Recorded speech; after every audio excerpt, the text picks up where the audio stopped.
Saya ulang. Baik.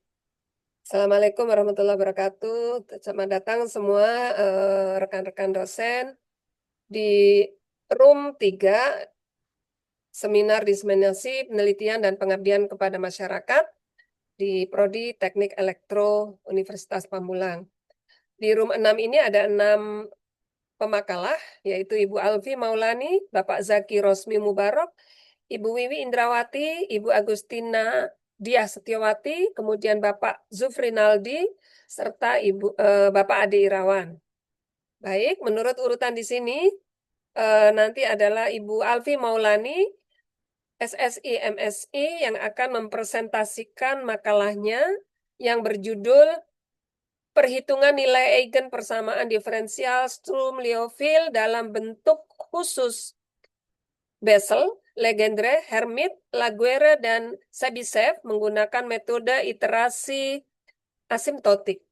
Kami persilakan Ibu Alfi untuk mempresentasikan penelitiannya selama 15 menit. Baik, Ibu, terima kasih. Silakan.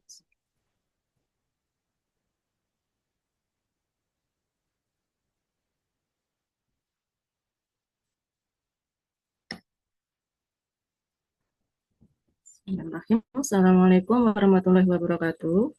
Waalaikumsalam warahmatullahi wabarakatuh. Kami tim dari Prodi Matematika yang terdiri dari 2 dosen dan 2 mahasiswa, di mana anggota dosennya almarhum Bapak Indro Waryanto. Eh, Kami di sini melakukan penelitian dan hari ini kami akan mempresentasikan hasil penelitian kami yang berjudul Perhitungan Nilai Eigen Persamaan Diferensial Sturm-Liouville dalam bentuk khusus, yaitu persamaan Bessel, Legendre, Hermite, Laguerre, and Sabisev menggunakan MIA. Berikut outline dari presentasi kami hari ini. Untuk latar belakangnya di sini kami mulai dari adanya suatu penelitian yang tentang persamaan diferensial Sturm-Liouville yang diberikan dalam bentuk persamaan satu, di mana dalam persamaan Sturm-Liouville ini nanti akan bisa muncul banyak sekali persamaan khusus. Salah satunya yaitu persamaan Bessel dan Legendre. Nah, satu dekade terakhir di sini bisa kita temukan ada suatu pendekatan baru yaitu MIA, di mana singkatan dari metode iterasi asimptotik. Ini merupakan salah satu solusi yang lebih sederhana dan efektif untuk menemukan nilai eigen sekaligus fungsi eigen, di mana ini lebih efektif dibandingkan dengan cara numerik dan analitik. Nilai eigen sendiri di sini awal mulanya munculnya dari suatu studi operator linear seperti yang terlihat pada persamaan 2 di sini, di mana untuk A-nya operator linear dijabarkan seperti yang tertera pada persamaan 3. Dari persamaan ini kita bisa menentukan nilai eigen seperti yang ditampilkan dalam tabel di sini. Beberapa nilai eigen dari 5 persamaan khusus Sturm-Liouville disertai dengan referensinya di sini di sebelah kanan untuk nilai eigennya ya. Nah, berikutnya di sini berdasarkan latar belakang bisa kami cari identifikasi masalahnya. Ada 4 di sini. Semuanya berkaitan dengan persamaan Sturm-Liouville. Untuk rumusan masalahnya di sini kami ada 3. Kemudian tujuan penelitiannya di sini pun juga ada 3. Yang pertama, kita akan coba menerapkan MIA pada persamaan khusus Sturm-Liouville, yaitu ada 5 tadi. Kemudian tujuan yang kedua, kita coba menentukan nilai eigen dengan menggunakan metode MIA. Dan yang ketiga, kita akan membandingkan apakah metode MIA ini lebih efektif dibandingkan dengan cara numerik maupun analitik. Untuk manfaatnya di sini ada 4, yaitu secara teoritis, alternatif yang lebih sederhana, manfaat praktis, dan terakhir perbandingan dengan metode tradisional. Nah, untuk persamaan Sturm-Liouville sendiri di sini bisa dilihat pada persamaan 4. Dari sini nanti akan bisa kita turunkan ke dalam 5 persamaan yang berbeda. Yang pertama, kita di sini akan bahas untuk persamaan base law terlebih dahulu. Untuk persamaan base law di sini bisa kita turunkan dari persamaan Sturm-Liouville. Jadi kita turunkan dulu dari persamaan 6 ini dengan mengikuti langkah-langkah yang tertera pada persamaan 7, persamaan 8, persamaan 9, kemudian dilanjut sampai dengan persamaan 10, kita bisa temukan solusi umum untuk persamaan Bessel. Nah, untuk boundary-nya atau syarat batasnya, di sini kita bisa lihat pada persamaan 11, 12, 13. Dan terakhir muncul persamaan syarat batasnya ada di persamaan 14. Dari proses tersebut, kita akan bisa melihat nanti pada akhirnya adalah suatu nilai eigen dari persamaan Bessel yang terlihat pada persamaan 19.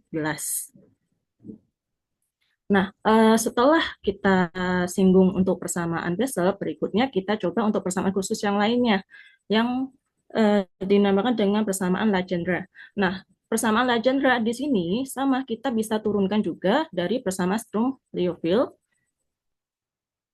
Nah, dari sini dengan mengikuti langkah-langkah pada persamaan 22, 23, kita bisa temukan pola atau formula untuk nilai eigen dari persamaan Legendre di sini pada persamaan 24. Berikutnya, setelah kita bahas persamaan Bessel, Legendre, di sini kita lanjutkan dengan bentuk khusus persamaan Hermite. Persamaan Hermite di sini masih sama dengan sebelumnya, kita turunkan dari persamaan Sturm-Liouville dengan mengikuti langkah-langkah pada persamaan 25, 26, persamaan 27. Di sini kita akan peroleh solusinya seperti yang tertera pada persamaan 28. Dari sini kita bisa cari nilai eigennya seperti yang tertera pada persamaan 29. Ini nilai eigen untuk persamaan Hermite. Yang keempat, persamaan khususnya yang bisa kita turunkan juga dari persamaan Sturm-Liouville, yaitu persamaan Legendre. Di sini dengan langkah yang sama seperti persamaan-persamaan sebelumnya, kita turunkan dari persamaan Sturm-Liouville dengan mengikuti langkah-langkah seperti pada persamaan 32, 33, persamaan 34, kita akan peroleh nilai eigen dari persamaan Legendre di sini seperti polanya yang terlihat pada persamaan 35. Yang kelima, bentuk terakhir untuk bentuk khusus persamaan yang bisa diturunkan dari persamaan Sturm-Liouville di sini dengan mengikuti langkah-langkah pada persamaan 36, 37, 38, kita akan peroleh nilai eigen dari persamaan shift by shift seperti yang tertera pada persamaan 40. Nah, sedikit kami singgung di sini untuk metode tadi ya, pendekatan selain numerik dan analitik yang kita kenalkan di sini metode iterasi asimptotik.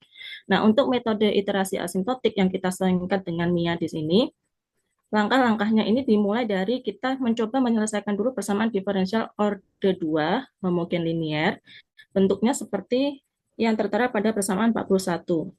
Nah, dari sini kita ikuti langkah step by step persamaan 41, persamaan 42, kemudian kita coba turunkan diferensialkan terhadap variabel X, seperti yang tertera pada persamaan 43, nanti kita peroleh hasil seperti, sebentar langsung, di sini saya perlihatkan dari semua langkah-langkah ini, sampai dengan langkah persamaan 51, 52, 53, 54, 55. Oke, nah dengan mengikuti semua langkah-langkah ini, kita nanti akan mendapatkan bahwa metode iterasi asimptotik ini yang disingkat dengan MIA lebih efektif daripada kita menggunakan metode numerik maupun analitik. Berikut untuk lokasi, waktu, dan objek penelitian. Prosedur penelitiannya pun juga kami cantumkan di sini yang tidak perlu saya bahas secara detail. Untuk diagram alir penelitiannya, mohon maaf jika tidak terlihat dengan jelas di sini.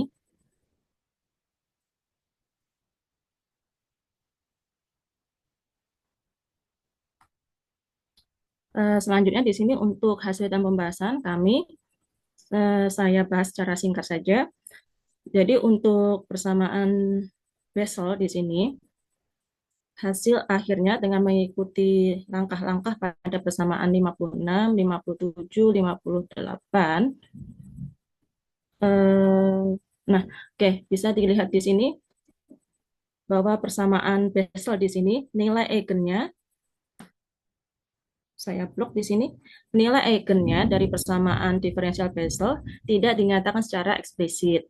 Itu yang mengakibatkan metode Mia ini tidak bisa kita gunakan untuk persamaan Bessel karena hasilnya kurang akurat. Berikutnya saya lanjut pembahasan untuk nilai eigen persamaan khusus yang kedua yaitu persamaan Legendre. Dari sini dengan mengikuti aturan pada persamaan 59, dilanjut dengan persamaan 60, kemudian kita ikuti pola pada persamaan 61, 62, 63, 64, 65, persamaan 66, 67, dan persamaan 68, kita peroleh bentuk rekursifnya, hingga nanti kita peroleh bentuk rekursifnya seperti pada persamaan 70 di sini. Dari sini kita bisa lihat pola untuk nilai eigennya seperti yang terlihat pada persamaan 71. Ini baru untuk persamaan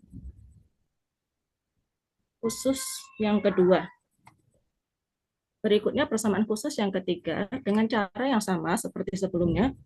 Di sini kita bisa simpulkan bahwa metode Mia ini dapat mereproduksi nilai eigen persamaan Legendre. Kemudian dengan langkah yang sama seperti sebelumnya, untuk persamaan khusus yang keempat yaitu persamaan Hermite, kita bisa lihat juga bahwa metode Mia ini juga bisa kita gunakan untuk persamaan Hermite. Berikut untuk langkah-langkahnya, saya tidak perlu jelaskan secara detail. Dari persamaan 76, 77, 78, 79, kemudian terlihat polanya nanti di sini dimulai dari persamaan 80, 81 sampai dengan 84, kita akan dapatkan bentuk rekursif seperti yang tertera pada persamaan 85. Dari sini kita bisa lihat bentuk pola nilai eigennya. Oke, berikut di sini untuk nilai eigen dari persamaan Hermite. Nah, dari sini kita bisa simpulkan bahwa metode Mia ini dapat mereproduksi nilai eigen dari persamaan Hermite.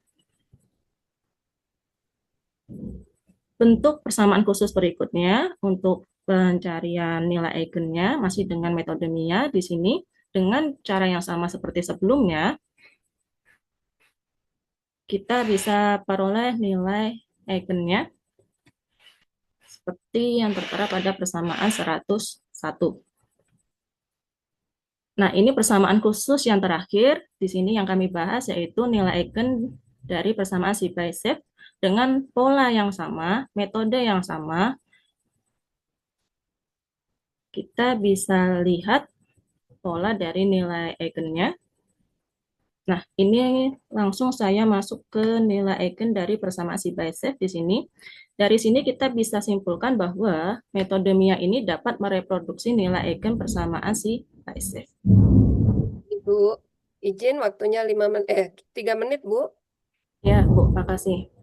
Nah, berikut kesimpulan yang bisa kami berikan pada diseminasi hari ini. Jadi dari kelima persamaan Sturm-Liouville bentuk khususnya tadi, keempatnya itu kita bisa gunakan metode Mia untuk mereproduksi nilai eigen dari persamaan Legendre, Hermite, Laguerre, dan Bessel. Sedangkan untuk persamaan Bessel belum bisa. Oke, itu yang bisa kami sampaikan terkait kegiatan penelitian dari kelompok kami. Terima kasih. Saya kembalikan ke Bu Dwi Ani. Baik, terima kasih Bu Alfi atas presentasinya. Atau mungkin ada kawan-kawan yang mau menanyakan? Kami persilahkan.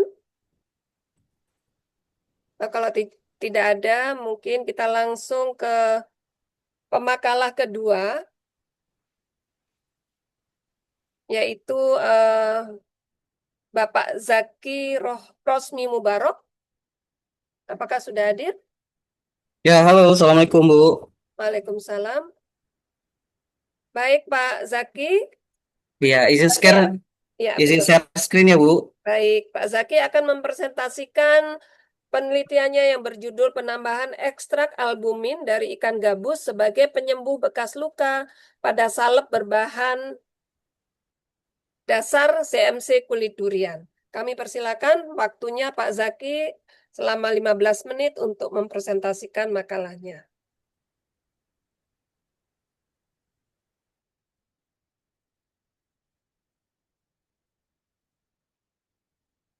Halo, Ya Pak, belum belum terlihat, apakah sudah ada? Belum ada, Bu. belum ada. Di saya belum ada. Belum terlihat, Pak.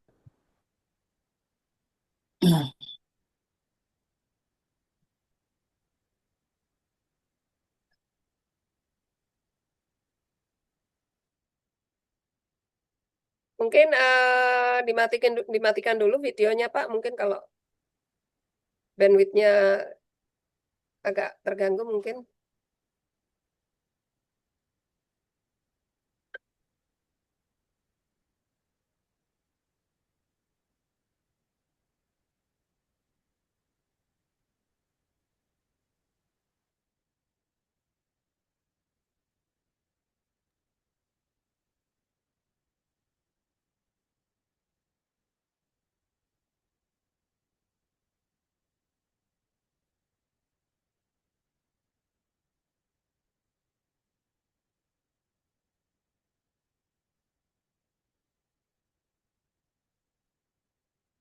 Halo, Sudah apakah Pak, sudah terlihat, Bu? sudah, sudah Pak, Halo, sudah Pak. sudah, Pak. Oke, Silakan Pak. baik.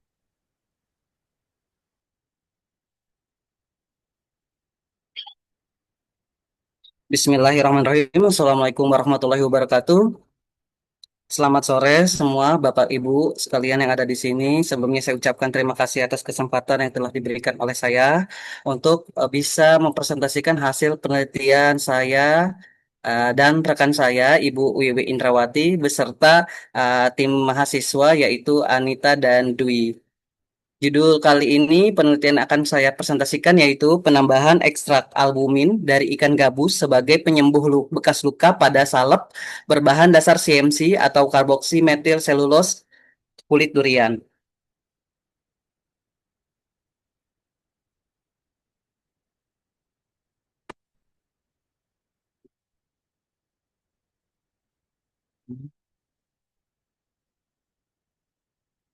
Oke, latar belakangnya, sebagaimana kita tahu, ekstrak ikan gabus sering digunakan oleh ibu hamil dan ibu yang melahirkan. Di mana ibu yang melahirkan yang biasanya menggunakan metode sesar, itu biasanya untuk proses penyembuhannya itu menggunakan ekstrak ikan gabus. Ekstrak ikan gabus ini sangat baik sekali karena banyak mengandung albumin, di mana albumin ini adalah salah satu protein utama di dalam tubuh untuk penyembuhan luka. Begitu. Sehingga dalam penelitian ini kami ingin membuat ikan gabus yang efek negatifnya adalah baunya yang tidak bagus atau tidak enak atau kurang kurang disukai, maka kami mencoba untuk mengekstrak albuminnya saja, kemudian kami ubah menjadi bentuk salep begitu. Kemudian untuk sebagai fillernya kami menggunakan dalam formulasi salep ini kami menggunakan CMC durian di mana CMC durian ini sudah pernah kami lakukan penelitian di tahun 2020. Kebetulan penelitinya adalah saya dan beberapa tim saya yaitu ada Ibu Agustina di sini dan ini digunakan sebagai pengganti karbopol atau CMC sintetik untuk menyempurnakan bentuk dari salep tersebut.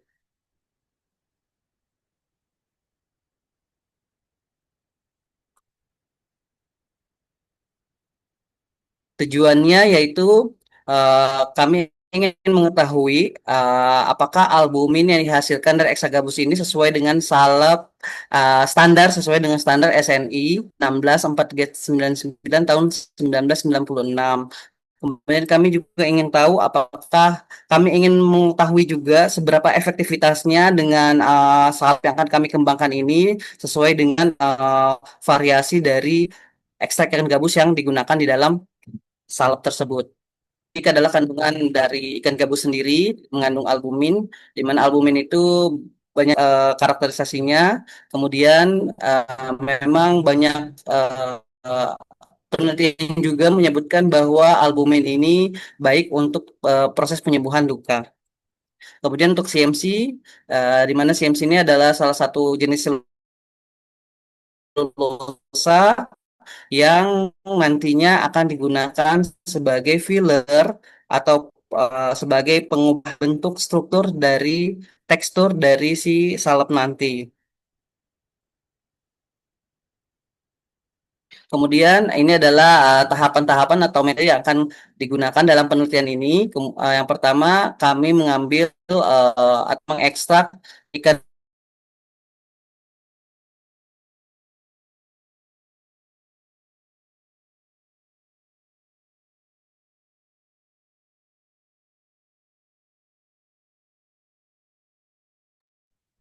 Sepertinya terlempar, Bu. Masih ada, tapi ini Pak mungkin cari sinyal yang lebih bagus mungkin Pak.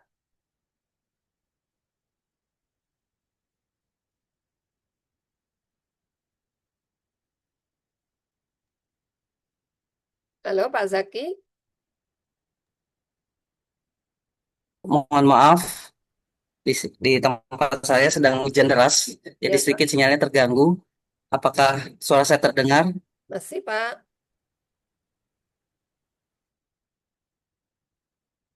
Oh, terputus. Baik, mungkin nanti di, halo, masih bisa Pak? Atau mau mempersiapkan dulu? Kita skip ke peserta yang lain atau gimana Pak? Mau dilanjutkan Pak Zaki? Iya Bu, maaf Bu. Gimana? Kalau iya, Mau sinyalnya dilanjutkan? kurang bagus ya Bu, mohon maaf Bu. Ya, baik. Berikut adalah metodenya. Kami melakukan pretreatment terlebih dahulu, kemudian kami hidrolisis, ada proses ekstraksi dan drying, kemudian kami uji kadar albuminnya, kemudian kami karakterisasi kadar air, organoleptik dan pH-nya, kemudian kami buat formulasinya dalam pembuatan salep, di mana nanti kami akan uji pH-nya, viskositasnya, uji efektivitasnya dan lain-lain. Kemudian nanti akan kami sesuaikan dengan standar SNI apakah layak atau tidak. Begini adalah prosedurnya di mana pretreatment ikan gabusnya kami bersihkan terlebih dahulu, kemudian kami hidrolisis dengan menggunakan HCl ada 0,05, 0,1 sampai 0,2 N. Nah, kemudian kami lakukan ekstraksi dan drying. Kemudian untuk formula salep kita menggunakan sesuai formula yang sudah ada, menggunakan setil alkohol, asam stearat, dan ekstrak albumin yang kami gunakan ada 3 formula, yaitu ada 10% untuk formula A, formula B itu 15%, dan C 20%.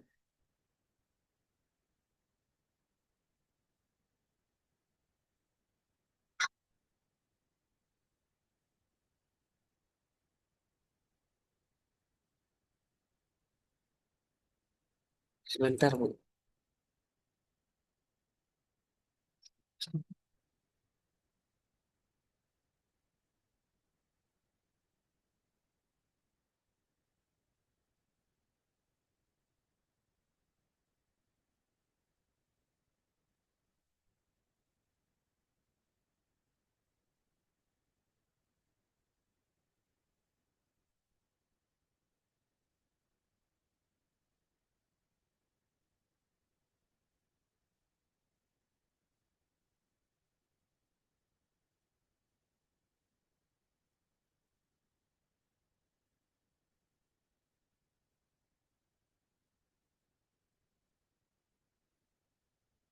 Gimana Pak Zaki? Iya Bu. Sudah. Belum Bu. Mohon maaf Bu, sebentar Bu. Ada kendala. Gimana kalau dipersiapkan lagi Pak? Mungkin nanti setelah di sela ini mungkin dipersiapkan lagi, mungkin cari tempat yang sinyalnya lebih baik, itu Pak. Gimana Pak? Baik Bu, baik Bu, baik Bu. Baik, nanti dilanjutkan lagi setelah ini ya Pak. Baik, untuk berikutnya kami persilakan pemakalah berikutnya yaitu Ibu Insinyur Wiwi Indrawati MPD dengan penelitian yang berjudul Studi Pengaruh Variasi Jenis Pelarut terhadap Kualitas Biopestisida dari Spen Cafe Grounds. Kami persilakan Ibu Wiwi selama 15 menit untuk mempresentasikan hasil penelitiannya. Baik, Budi, terima kasih atas kesempatan yang diberikan. Assalamualaikum warahmatullahi wabarakatuh. Waalaikumsalam warahmatullahi wabarakatuh.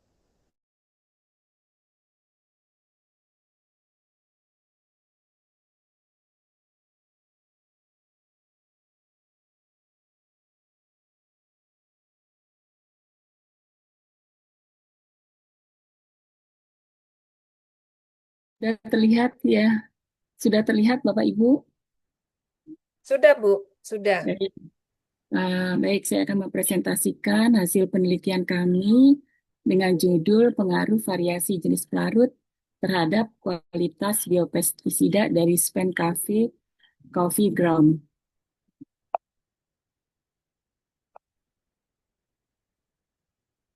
Oke, pelaksana penelitian adalah saya sendiri, kemudian Pak Jufri Nadi dan Pak Jaki Resmi Mubarok, dosennya, kemudian masih dua mahasiswa, yaitu Imam dan Febian. Poin-poin materi yaitu latar belakang,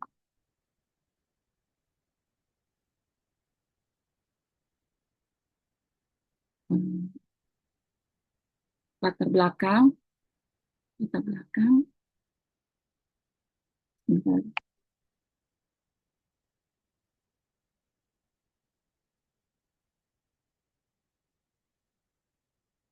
Latar belakang, rumusan masalah, tujuan penelitian, manfaat penelitian, tinjauan pustaka, metodologi penelitian, hasil dan pembahasan, kesimpulan dan saran.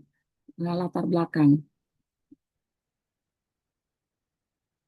Salah satu permasalahan petani adalah hama yang bisa mengakibatkan gagal panen.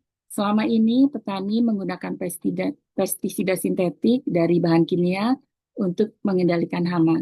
Namun pestisida sintetik memberikan efek membahayakan lingkungan.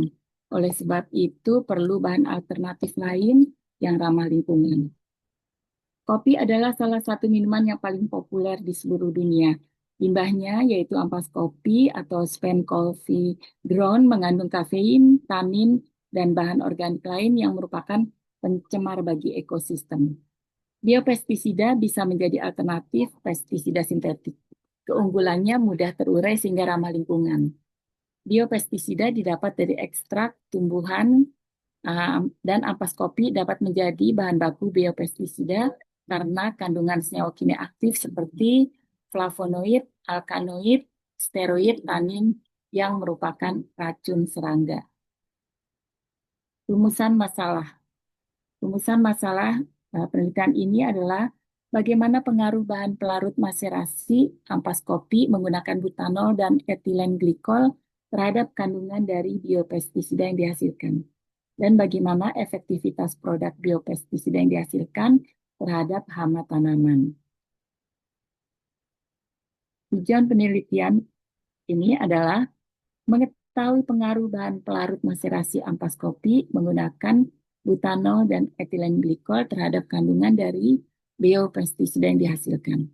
Kemudian mengetahui efektivitas produk biopestisida yang dihasilkan dari ampas kopi terhadap hama tanaman. Manfaat penelitian ini adalah penggunaan biopestisida dari bahan baku ampas kopi menjadi alternatif pemakaian pestisida kimia oleh petani sehingga mengurangi pencemaran lingkungan akibat dari residu pestisida kimia. Kemudian perlakuan dengan pelarut butanol dan etilen glikol dapat menjadi acuan atau literatur untuk penelitian selanjutnya.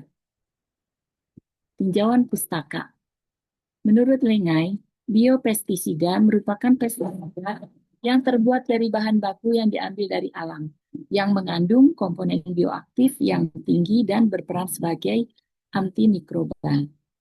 Komponen aktif pada tanaman yang digunakan untuk biopestisida meliputi fenol, alkaloid, steroid, tanin, flavonoid, dan saponin. Spankovigron atau ampas kopi mengandung senyawa kimia antara lain kafein, tanin, alkaloid, flavonoid, dan zat organik lain. Etilen glikol merupakan pelarut potensial untuk mengekstrak fenol dari hidrokarbon aromatik dan butanol digunakan sebagai pelarut karena mampu menarik senyawa organik flavonoid. Metodologi penelitian.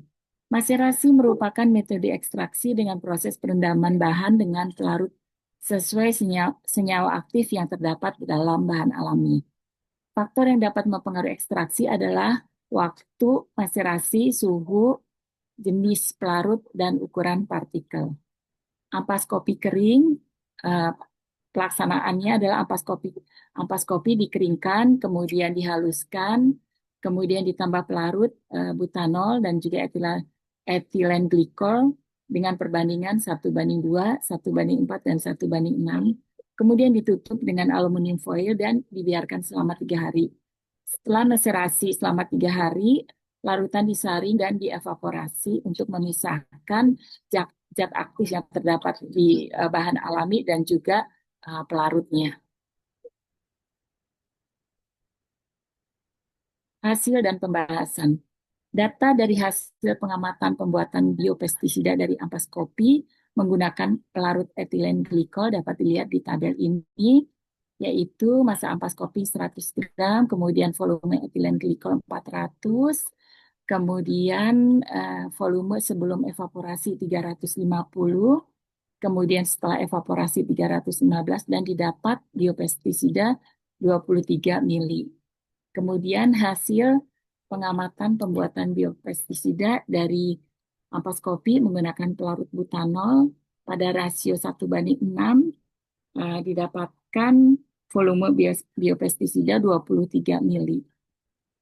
Volume pelarut yang banyak terdapat terhadap waktu maserasi yang lama akan merusak zat terlarut yang ada di dalam bahan dan berpotensi meningkatkan proses hilangnya senyawa-senyawa yang tidak dibutuhkan pada larutan yang terekstrak karena penguapan.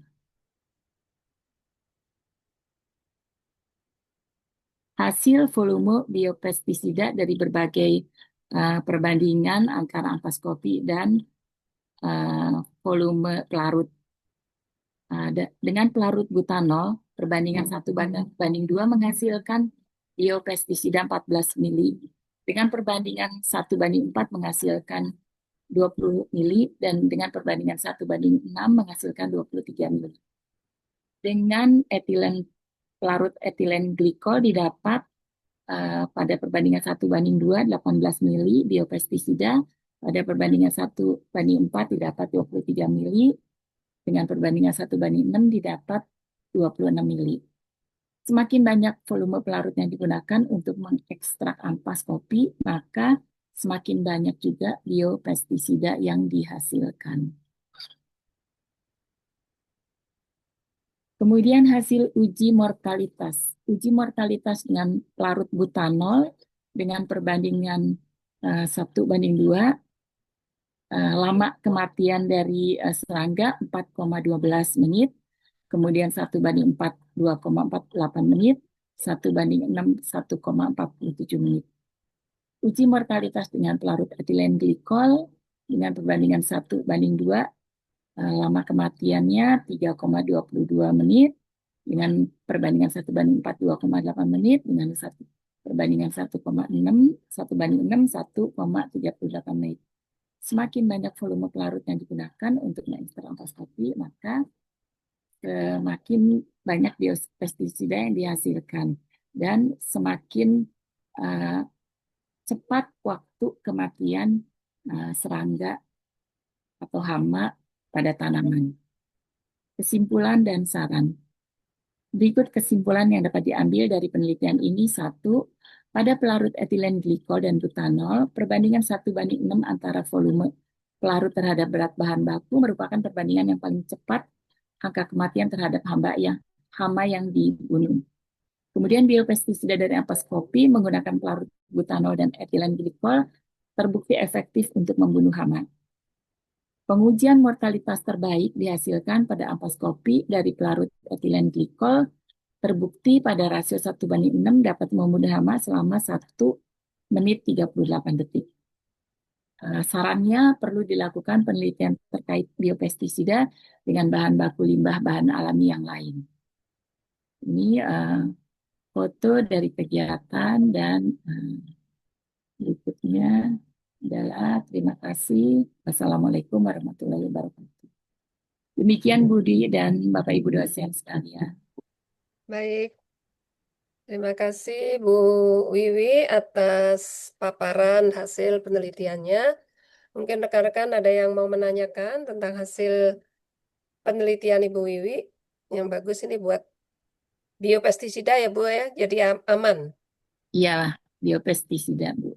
Dari ampas kopi. dari ampas kopi ya. Jadi yang suka minum kopi bisa memanfaatkannya untuk pestisida alami ya Bu ya. Iya, betul. Baik. Baik rekan-rekan, kalau tidak ada yang bertanya, kita akan lanjutkan ke pemakalah berikutnya. Bu Wiwi, mohon untuk stop sharing. Baik, Bu. Baik.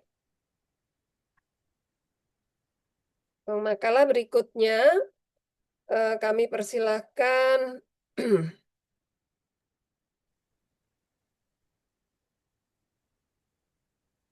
Ibu Agustina Diah Setiawati, SSI MSc, yang akan memaparkan hasil penelitiannya yang berjudul Analisa Kadar Zat Aktif Daun Kelor atau Moringa olivera dengan variasi waktu maserasi sebagai studi awal obat kanker.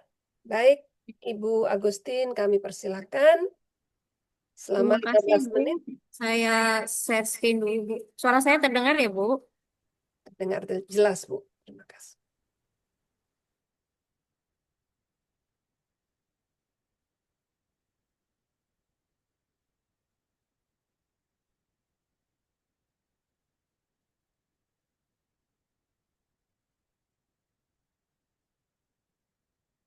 Assalamualaikum warahmatullahi wabarakatuh. Terima kasih kepada Bu Dwi yang telah memberikan kesempatan kepada saya untuk mempresentasikan hasil penelitian kolaborasi dosen bersama mahasiswa terkait dengan judulnya adalah Analisa Zat Aktif Daun Kelor sebagai studi awal obat anti kanker. Latar belakang dari penelitian ini adalah bahwa daun kelor yang awalnya eh, dianggap apa ya, dianggap sebagai tanaman yang eh, belum dimanfaatkan secara maksimal, kemudian di daerah kampung juga dianggap mistis seperti itu. Kemudian setelah beberapa penelitian dapat dikatakan bahwa daun kelor sebagai daun sakti yang memiliki kandungan manfaat. Kemudian daun kelor ini mengandung senyawa aktif flavonoid yang berfungsi sebagai antioksidan untuk membantu menetralisir dan menstabilkan radikal bebas sehingga tidak lagi merusak sel-sel jaringan sehat. Selain itu, daun kelor ini mengandung eugenol, dikenal sebagai zat anti kanker, juga kandungan niacinamide yang dapat menekan pertumbuhan sel kanker. Nah, kemudian ada lagi penelitian yang dipublikasikan US National Library bahwa daun kelor ini mengandung antiinflamasi atau anti radang yang terbukti dapat menekan pertumbuhan sel kanker dalam tubuh. Selain itu, daun kelor ini juga bisa dalam penelitian ini eh, menunjukkan bahwa daun kelor bisa melindungi tubuh hewan dari paparan racun arsenik. Dan kandungan daun kelor ini selain tadi antioksidan juga terdapat vitamin B, fosfor, selenium, zinc, tembaga, dan antioksidan yang lain. Nah, kemudian tujuan dari penelitian ini adalah mengetahui zat aktif dari daun kelor itu sendiri yang kemudian bisa dijadikan sebagai studi awal obat kanker. Nah, kemudian manfaat dari penelitian ini adalah eh, penelitian ini menggunakan uji HPLC yang diharapkan dapat memiliki nilai tambah yang jauh lebih tinggi sebagai studi awal sediaan obat kanker. Dengan dilakukan penelitian ini, diharapkan daun kelor dapat berkembang pesat di era modernisasi sebagai obat alternatif, memberikan wawasan mengenai informasi zat aktif yang terkandung dalam daun kelor, kemudian tidak dianggap mistis lagi. Kemudian metode penelitian ini dilakukan dengan mengekstraksi sampel 100 gram ke dalam etanol 100 mili dengan metode maserasi menggunakan variasi waktu maserasi yaitu 24 jam, 48 jam, dan 72 jam. Kemudian hasilnya diidentifikasi dengan HPLC untuk meneliti kandungan terutama antioksidannya. Nah, kemudian dari HPLC tersebut eh, memberikan hasil grafik seperti yang ditunjukkan di layar, yaitu maserasi 24 jam, 48 jam, dan 72 jam dengan hasilnya adalah eh, 24 jam menghasilkan 5,08, 48 7,4, dan 72 jam adalah 10,4. Dan kemudian pembahasannya adalah setiap sampel dengan waktu yang berbeda akan mengalami peningkatan jumlah senyawa antioksidan yang didapatkan. Jika variabel waktu yang digunakan bertambah, maka angka hasil senyawa aktif akan meningkat. Secara keseluruhan bahwa di dalam 100 gram daun kelor kering terbukti memiliki kandungan senyawa aktif antioksidan yang telah diidentifikasi menggunakan HPLC. Pada variabel 24, 48, dan 72 jam memiliki angka yang berbeda disebabkan karena adanya faktor suhu dan waktu. Kemudian dari ketiga waktu tersebut 72 jam didapatkan angka antioksidan terbesar sebesar 10,39 karena dapat dibilang dikarenakan bahwa etanol yang digunakan telah menguap semua sehingga ekstraksi yang didapatkan benar-benar murni dengan kadar antioksidan yang relatif lebih signifikan. Kemudian dari penelitian ini dapat disimpulkan yang pertama bahwa antioksidan pada daun kelor memiliki nilai yang cukup sebagai studi awal untuk pencegahan ataupun pengobatan kanker yang kedepannya bisa dikembangkan sebagai bahan dasar penelitian selanjutnya sampai menjadi sebuah produk. Penelitian ini menemukan nilai antioksidan cukup besar di waktu 72 jam dengan metode ekstraksi maserasi. Kemudian yang kedua adalah dari hasil penelitian terbukti bahwa zat aktif pada daun kelor dengan tentang waktu yang berbeda, terbukti bahwa di dalam daun kelor 100 gram terdapat zat antioksidan dengan kadar zat yang berbeda. Nah, ini membuktikan bahwa waktu dapat mempengaruhi hasil yang didapat dari proses analisa. Semakin lama waktu maserasi yang digunakan, maka semakin tinggi pula kadar yang akan didapatkan. Mungkin cukup untuk presentasi penelitian sederhana kami mengenai analisa antioksidan pada daun kelor.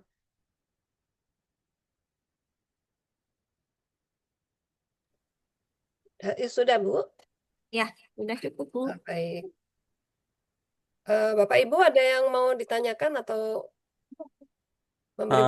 Saya Bu, selamat sore. Baik, Pak Zaki, silakan. Iya, perkenalkan saya Zaki Bu dari Teknik Kimia. Saya ingin bertanya Bu, kira-kira antioksidan apa yang Ibu Agustin ingin identifikasi dengan HPLC? Karena setahu saya HPLC itu kan untuk kemurnian ya Bu ya. Jadi kita akan membandingkan sampel yang kita sudah mau ketahui gitu dengan pembanding kontrolnya atau larutan induknya begitu Bu. Jadi kita bisa langsung tahu kemurniannya berapa. Nah tadi saya belum lihat sih Bu eh, hal-hal tersebut. Terima kasih. Baik, Pak. Eh, Sebenarnya pada penelitian ini ada perbandingan antara apa namanya antioksidan yang kita teliti di kampus dengan analisa HPLC.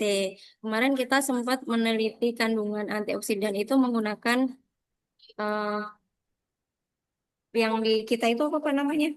UV vis ya, UV vis dengan yang di HPLC seperti itu. Jangan menggunakan analisa quercetin seperti itu. Nah, sejauh ini memang belum belum kita ketahui antioksidannya apa, tapi kita cuman itu tuh mirip antioksidan seperti kita apa ya Pak meneliti berapa sih kadar flavonoidnya seperti itu. Ibu itu di belakang kamu ada kucing. Seperti itu Pak Zeki. Jadi nanti mungkin ada penelitian lanjutan lagi. Jadi kita meneliti dulu apakah daun kelor ini benar-benar mengandung salah satu dari antioksidan. Tapi untuk antioksidan apa sebenarnya spesifiknya belum seperti itu Pak.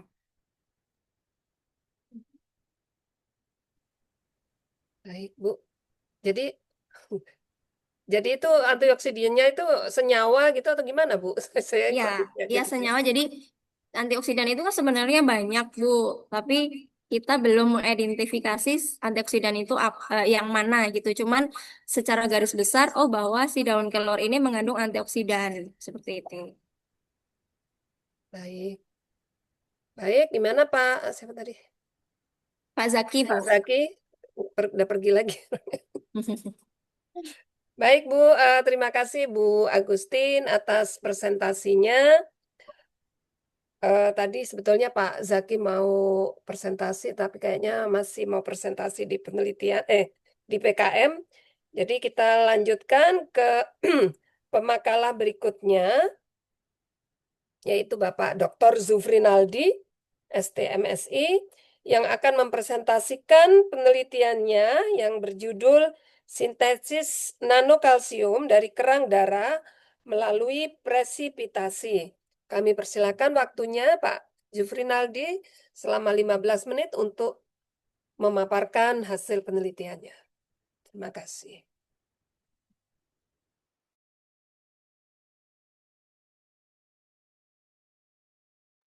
Oke. Eh, apakah share screen-nya sudah terlihat, Ibu? Sudah, Pak. Oh, sudah ya. Baik. Ya, Assalamualaikum warahmatullahi wabarakatuh. Eh, terima kasih atas kesempatannya kepada Bu Dwi dan teman-teman semua untuk memberikan kesempatan untuk saya mempresentasikan penelitian sederhana kami yang berjudul sintesis nanokalsium dari cangkang kerang darah menggunakan metode presipitasi yang dibantu oleh radiasi microwave. Di sini kami peneliti bersama Pak Irman Ansari selaku dosen dan mahasiswa Anjari Yudika Utama dan Elsa Vivi Anggraini.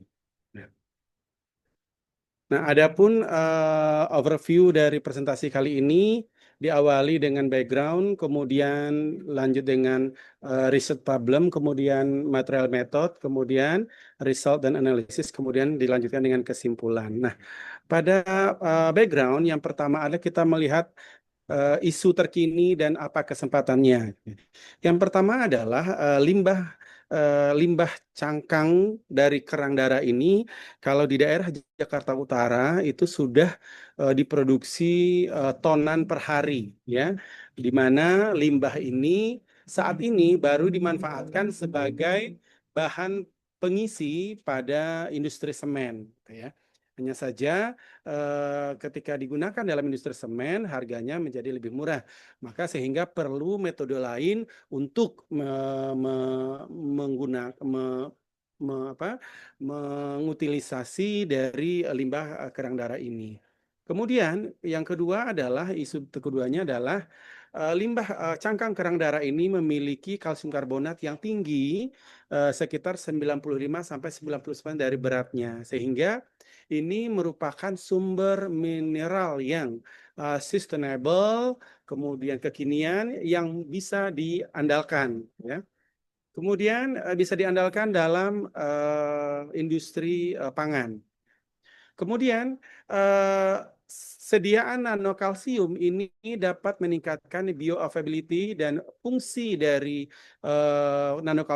kalsium itu sendiri dalam fortifikasi seperti produk mie. Nah, kenapa sediaan nanokalsium ini penting? Karena bioavailability-nya bisa meningkat hingga 90%. Kalau sediaannya dalam bentuk mikro, baru maksimal hanya di angka 50%. Oleh karena itu, inilah riset problem statement-nya. Yang pertama adalah how to extract nanocalcium from anadrol granule cell waste, gitu.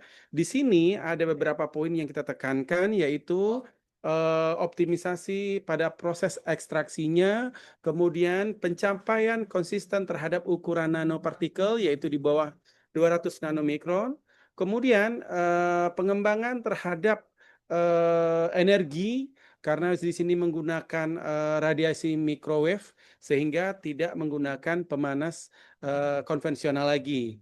Kemudian terakhir adalah melihat kemurnian dari nanokalsium yang dihasilkan. Nah, ini adalah alat-alat yang digunakan serta material yang digunakan. Di sini ada alat-alat kaca, kemudian oven, kemudian particle size analyzer, FTIR, microwave, kemudian dan seterusnya. Kemudian materialnya adalah limbah dari cangkang kerang darah yang kita ambil dari beberapa penjual, terutama penjual seafood, gitu. Kita ambil kerang darahnya di daerah Bogor, gitu ya. Kemudian ada beberapa bahan yang digunakan, ada HCl, NaOH, dan Aquades. Nah, di mana variabel yang kita gunakan di sini adalah variabel independennya waktu proses menggunakan radiasi microwave 3 menit, 5 menit, dan 7 menit. Kemudian variabel dependennya adalah PSA dan functional group komposisinya.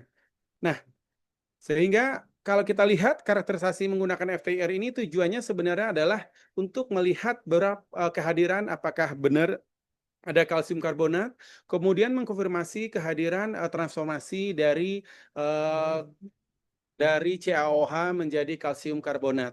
Dengan PSA ini adalah particle size analyzer, itu untuk melihat konfirmasi apakah senyawa nanokalsium dihasilkan sudah berukuran nanometer. Nah, berikut adalah metode penelitiannya. Yang pertama adalah karena kita mengumpulkan limbah dari para penjual, sebenarnya kita bisa mengambil dari Jakarta Utara, hanya saja untuk penelitian skala lab kita mengambil dari limbah penjual pedagang seafood, gitu ya. Yang pertama adalah kita bersihkan dulu, ya, kita bersihkan semuanya karena mengandung lemak dan minyak. Kemudian setelah kita bersihkan, kemudian kita keringkan, kemudian dihaluskan menggunakan grinder, kemudian didapatkanlah berbentuk tepung. Setelah berbentuk tepung, kita timbang sebanyak 5 gram, kemudian lakukan ekstraksi menggunakan HCl 1 molar sebanyak 50 ml. Biasanya kita menghidrolisis itu dalam waktu 24 jam menggunakan pemanas konvensional. Dalam hal proses penelitian ini, kita menggunakan radiasi microwave dengan daya 300 watt menggunakan waktu 3, 5, dan 7 menit saja sebagai variabel bebasnya. Kemudian didinginkan hingga tercapai suhu ruangan, kemudian lanjutkan dengan filtrasi menggunakan kertas saring. Kemudian kita presipitasi menggunakan penambahan NaOH, kemudian terbentuklah proses sedimentasi selama 24 jam. Kemudian air bagian terpisah, nanti ada endapan dan cairan. Nah, bagian cairannya kita pisahkan, kemudian kita tambahkan OKD hingga pH-nya 7, sehingga dilakukan dekantasi. Nah, setelah dekantasi baru kita keringkan. Setelah dikeringkan baru kita abukan atau difurneskan hingga terbentuk nanokalsium. Nah, berikut adalah hasilnya. Yang pertama adalah menggunakan PSA. Kalau kita lihat ukuran dari partikelnya, kalau kita lihat 3 menit itu adalah berukuran 185,56 nanometer, sedangkan pada 5 menit berukuran 1200 dan pada 7 menit berukuran 2600. Hal ini mengindikasikan bahwa waktu yang lebih panjang sebenarnya menciptakan agregasi terhadap nanokalsium, sehingga nanokalsium menjadi lebih berukuran lebih besar, gitu ya. Nah, dan kemudian kalau kita lihat lagi adalah particle size meningkat secara eksponen terhadap penambahan waktu, ya. Nah, kemudian ini adalah hasil dari FTIR-nya. Jadi di sini ada 6 dari diagram hasil FTIR. Yang bagian ada bagian yang melengkung, ya, ada bagian melengkung di sini di skala 3.500 sampai 3.300, dan ada bagian yang tidak melengkung. Bagian yang melengkung adalah sebelum masuk ke tanur, sedangkan bagian yang tidak melengkung adalah bagian yang setelah ditanurkan. Kalau kita lihat ada beberapa nomor penting. Yang pertama adalah 711 dan 871 yang menandakan ini adalah daerah fingerprint-nya dari kalsium karbonat. Kemudian 1410 adalah stretching bond dari CO tunggal. Kemudian 3500 dan 2700 adalah menunjukkan adanya ikatan OH stretching yang ditandai dengan adanya ikatan hidrogen, maka dia akan menjadi lebih lebar. Hal ini bisa kita simpulkan bahwa yang pertama adalah kalsium karbonat terkonfirmasi ada di sana pada bilang gelombang 711 dan 871, sehingga memang CaCO3 bentuk polimorfnya sukses diekstraksi. Kemudian kalau berikutnya adalah 1410, ini adalah menunjukkan bahwa karbonat struktur dari kalsium karbonat itu sendiri. Kemudian adanya bilang gelombang 3.500 sampai 2.700 itu menandakan adanya gugus hidroksil, sehingga bisa kita simpulkan bahwa transformasi dari FTIR bahwa reaksinya adalah CaOH 2 kali plus CO2 menghasilkan CaCO3 plus H2O. Ya. Sehingga microwave radiasi secara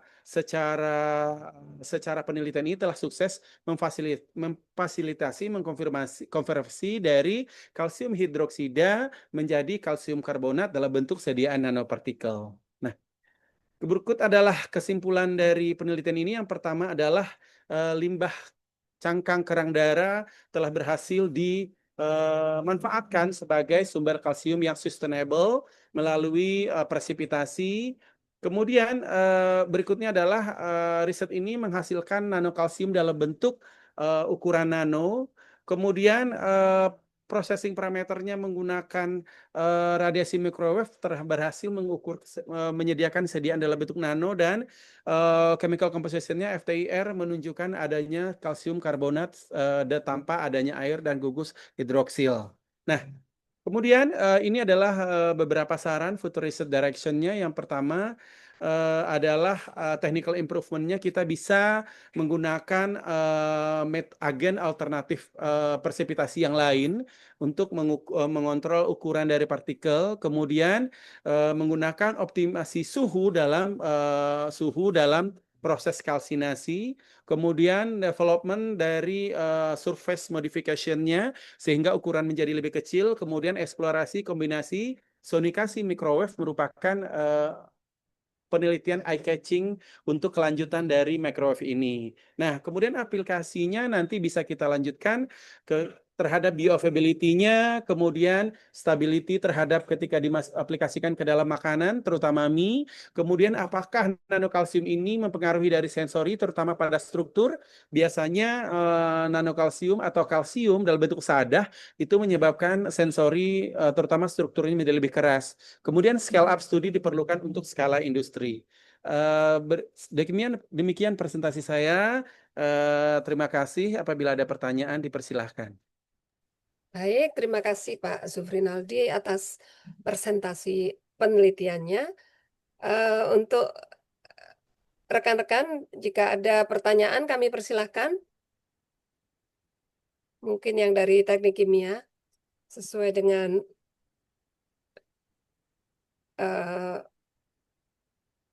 penelitian yang disampaikan. Baik, kalau tidak ada, kami lanjutkan lagi ke pemakala berikutnya. Di sini Pak Zaki minta di terakhir. Maka sekarang kita ke pemakala berikutnya, yaitu Bapak Ade Irawan, STMM, yang akan mempresentasikan hasil penelitiannya yang berjudul Evaluasi Postur Duduk Mahasiswa dan Keluhan Musculoskeletal Disorders MSDS menggunakan metode Rapid Entire Body Assessment atau REBA. Kami persilakan Pak Ade untuk mempresentasikan hasil penelitiannya selama 15 menit. Terima kasih, Bu. Izin share ya, Bu. Baik, silakan Pak.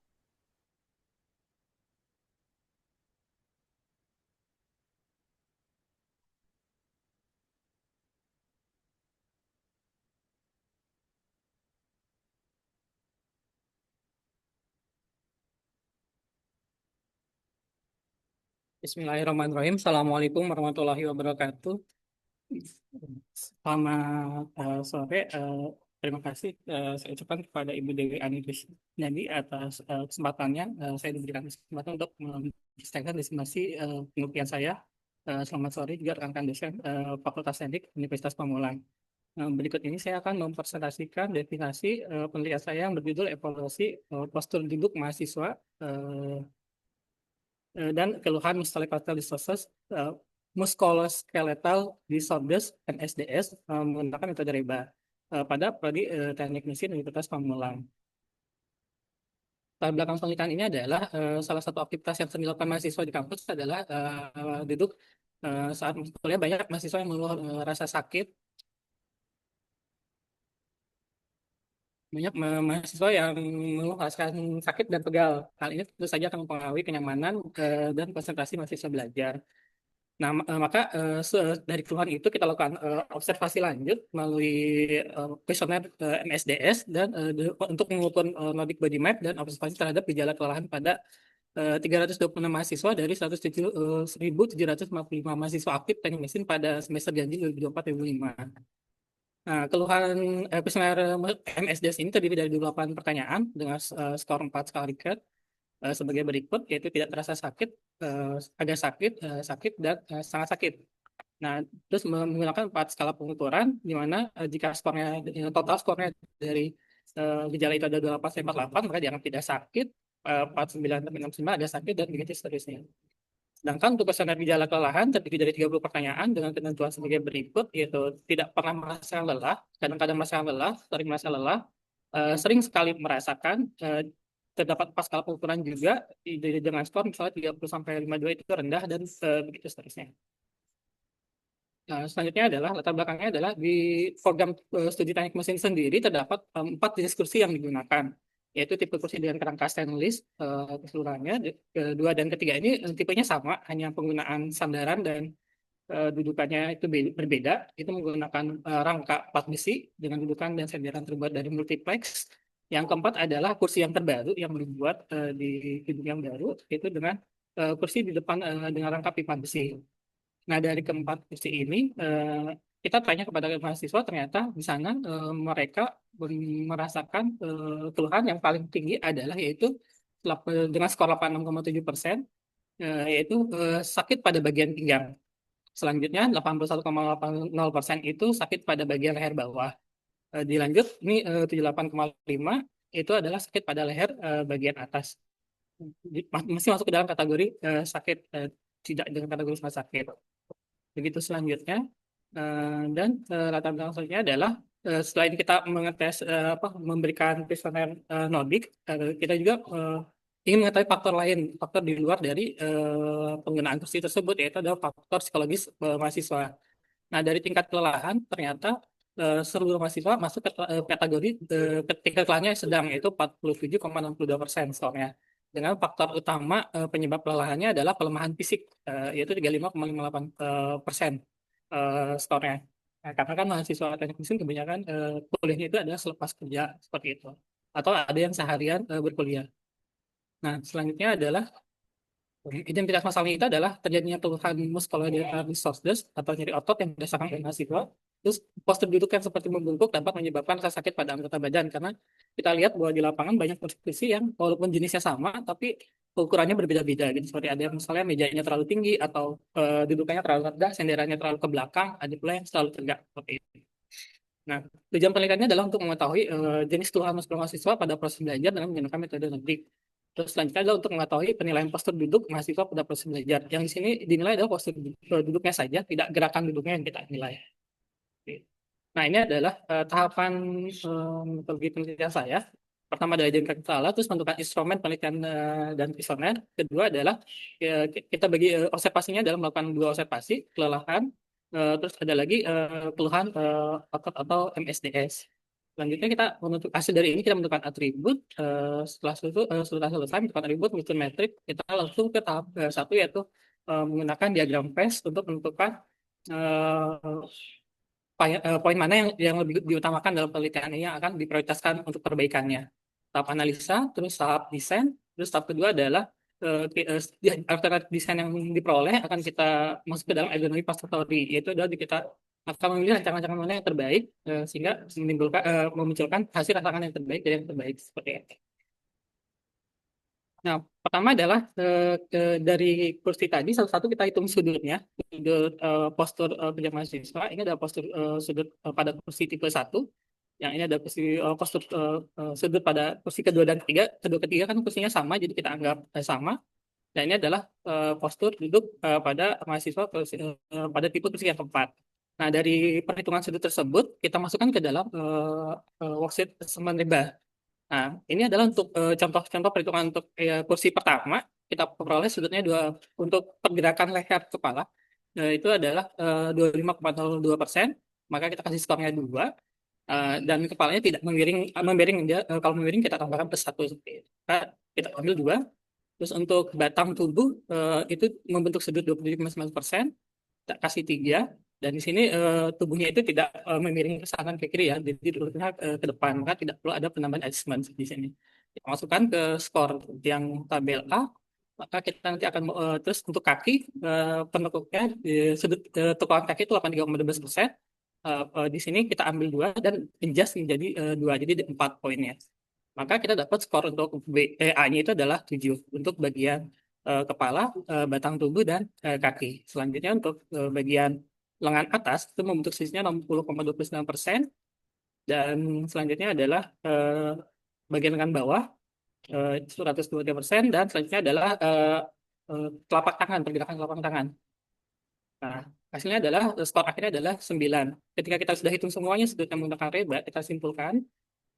Maka di sini kesimpulannya adalah untuk tipe kursi 1 memperoleh skor sebanya itu adalah dengan tingkat resiko tinggi, yaitu perlunya ada tindakan. Yang kursi 2 dan 3 juga tinggi, yang 8 juga, yang kursi keempat jadi skornya ada 8, juga memiliki risiko yang tinggi. Jadi ketiga kursi ini memiliki risiko yang tinggi, sehingga perlu tindakan yaitu menyelidiki apa yang menyebabkan jadinya risiko muskuloskeletal yang tinggi terhadap mahasiswa. Nah, selanjutnya adalah akan diadukan untuk desain. Sebelum kita mendesain usulan kursi desain yang sesuai dengan ergonomi, maka kita sebar kuesioner lagi kepada mahasiswa faktor apa yang menentukan mereka menggunakan kursi. Yaitu adalah ternyata yang paling besar poinnya adalah ketika urutkan adalah kenyamanan, terus rasa aman, mudah digunakan kursinya, terus kokoh dan mudah disimpan, terus mudah dibersihkan seperti itu. Nah, hasilnya adalah hasil diagram PES-nya. Selanjutnya dari diagram PES, kita mengukur antropometri bentuk tubuh mahasiswa. Jadi kita yang dibutuhkan untuk merancangkan kursi adalah kita butuh lebar bahu, tinggi siku, tinggi lutut, lebar pinggul, panjang pinggul, dan panjang paha ke kaki kursi. Nah, nanti kita cari rata-ratanya dan kita hitung standar deviasinya. Lanjut, baru kita akan menemukan ukuran persentil untuk titik terendah, dan persentil 95% itu untuk titik terendah, dan persentil 95 itu untuk titik tertinggi. Nah, ini perbandingan data antropometri pada kursi tipe 1 U2, U3, dan usulan rancangan. Seperti itu. Maka hasil akhirnya adalah di sini kita akan memperoleh kursi otomatis ini hanya baru rancangan aja. Kursinya akan berbentuk seperti ini dengan ukuran yang sesuai anatomi tubuh mahasiswa Universitas Pamulang. Karena kan Universitas Pamulang itu usianya agak beda-beda, semuanya seragam ya. Ada yang usianya lebih muda, sedang, dan ada pun yang tua. Maka perlu dilakukan pengukuran antrometri. Kesimpulan, jenis keluhan yang terjadi di mahasiswa Universitas Pamulang ternyata yang masuk kategori sakit terdapat 12 keluhan, yaitu ada sakit pada pinggang, pada leher bawah, pada leher atas, pada bagian batang, pada betis kanan, pada betis kiri, pergelangan kaki kiri, dan pergelangan kaki kanan, dan pergelangan tangan kanan. Terus selanjutnya adalah postur duduk mahasiswa pada proses belajar dengan reba, baik kursi tipe 1 dan tipe 2 dan tipe 3 dan 4 memiliki skor sekitar 8 dan 9. Hal ini menunjukkan postur duduk mahasiswa baik menggunakan kursi 1, 2, dan 3 masuk ke dalam kategori risiko tinggi, sehingga perlu dilakukan penyelidikan penerapan perubahan perbaikan terhadap kursi yang digunakan mahasiswa berupa merancang kembali kursi tersebut dengan menggunakan faktor ergonomi sesuai dengan ukuran tubuh dan kebutuhan mahasiswa agar dapat memberikan kenyamanan dan aman pada saat proses pembelajaran. Sekian Bu presentasi dari saya. Terima kasih. Assalamualaikum warahmatullahi wabarakatuh. Waalaikumsalam warahmatullahi wabarakatuh. Terima kasih Pak Ade atas presentasinya.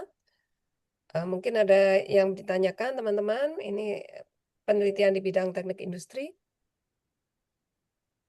Baik, kalau tidak ada, kita ke peserta terakhir hari ini, Pak Zaki, yang akan melanjutkan presentasinya, yang tadi sudah dipresentasikan. Kami persilakan Pak Zaki.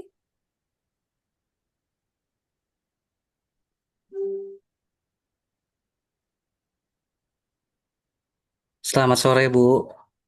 Sore Pak, mungkin Ya, dilanjutkan aja Pak. iya. Ini lanjutkan yang tadi ya, Bu ya? Ya. Baik, Bu. Tadi sudah sampai di formula salep, di mana tadi saya sudah menjelaskan bahwa ekstrak albumin yang kami gunakan untuk formula A, B, dan C itu 10, 15, dan 20%. Untuk hasil dari ekstrak albumin, kita dapatkan bahwa sampel C itu lebih tinggi dengan kemurnian 80% dengan yield 1,75. Maaf, ini tidak ada persennya. Kemudian untuk pH 5 dan kadar air 13,72. Untuk semua sampel ini dengan hidrolisis ini untuk bentuk powder, warna, dan bau itu semuanya masih sesuai dengan standar. Kemudian kami memilih untuk sampel C untuk sebagai formula salep yang akan kami gunakan. Nah, di sini kami membuat formulasi salep dengan menggunakan tadi hidrolisis sampel C ya. Kemudian di sini kita lihat kami tadi sudah buat 3 variasi lagi, ada 10, 15, dan 20% ABC lagi. Kemudian di sini untuk pH itu hampir sama, yaitu 5,18 sampai 5,19. Kemudian untuk viskositas lebih tinggi formula C, yaitu sekitar 4.840 centipoise. Dan ini semuanya masih dalam kategori SNI. Kemudian untuk uji efektivitas ada yang 10% itu untuk penyembuhan luka kami menggunakan mencit dengan kami buat luka sekitar 0,5 cm begitu. Kemudian kami berikan luka tersebut dan kami amati ada yang menggunakan salep 10%, 15%, dan 20% kadar albuminnya. Kemudian ada yang sebagai kontrol kami tidak gunakan apapun begitu. Jadi dia alami. Kemudian setelah itu kita cek uji efektivitasnya dan dapat dilihat bahwa untuk formula C itu paling tinggi, yaitu dia 1,45 kali lebih cepat dibandingkan yang lain. Begitu. Jadi kesimpulannya, hidrolisis terbaik ada pada HCl 0,2N dengan yield 1,75 dan kemurnian 80%. Kemudian untuk formulasi terbaik jika digunakan di industri, kami memilih untuk 15%, kadar albumin 15%, bukan 20%, karena efektivitasnya tidak terlalu jauh, sekitar 1,41, sedangkan yang tadi yang paling tinggi adalah 1,45. Sekian dari saya.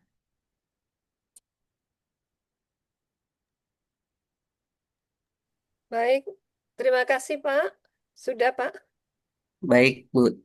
Sudah selesai, Bu. Oh, baik, terima kasih Pak Zaki atas presentasinya. Bapak Ibu, jika ada yang mau menanyakan, kami persilahkan. Baik, boleh bertanya sedikit? Boleh, silakan Pak Supri.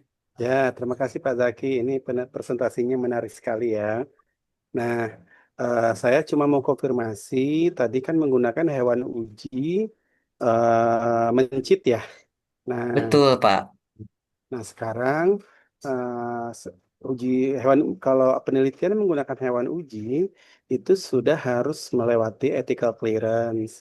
Nah, apakah Pak Zaki sudah memiliki ethical clearance dalam penelitian ini? Karena untuk publikasi sekarang harus melewati ethical clearance gitu.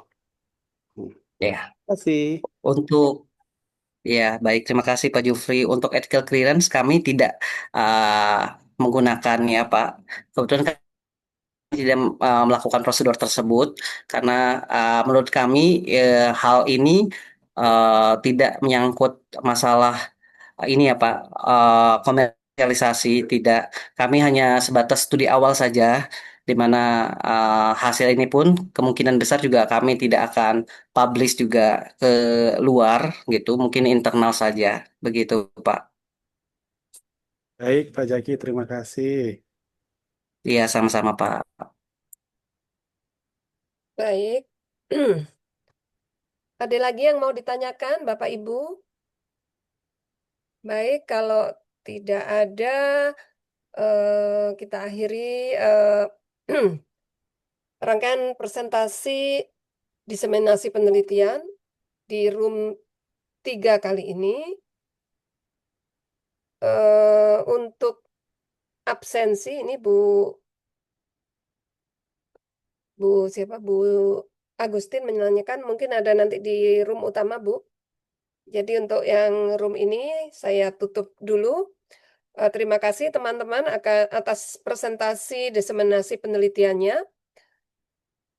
Sama-sama, Bu. Terima Semoga kasih kembali Bu. dilancarkan semuanya dan kita bisa kembali lagi ke room utama mungkin Pak untuk absen. Terima kasih. Assalamualaikum warahmatullahi wabarakatuh. Waalaikumsalam. Waalaikumsalam warahmatullahi Terima wabarakatuh. kasih.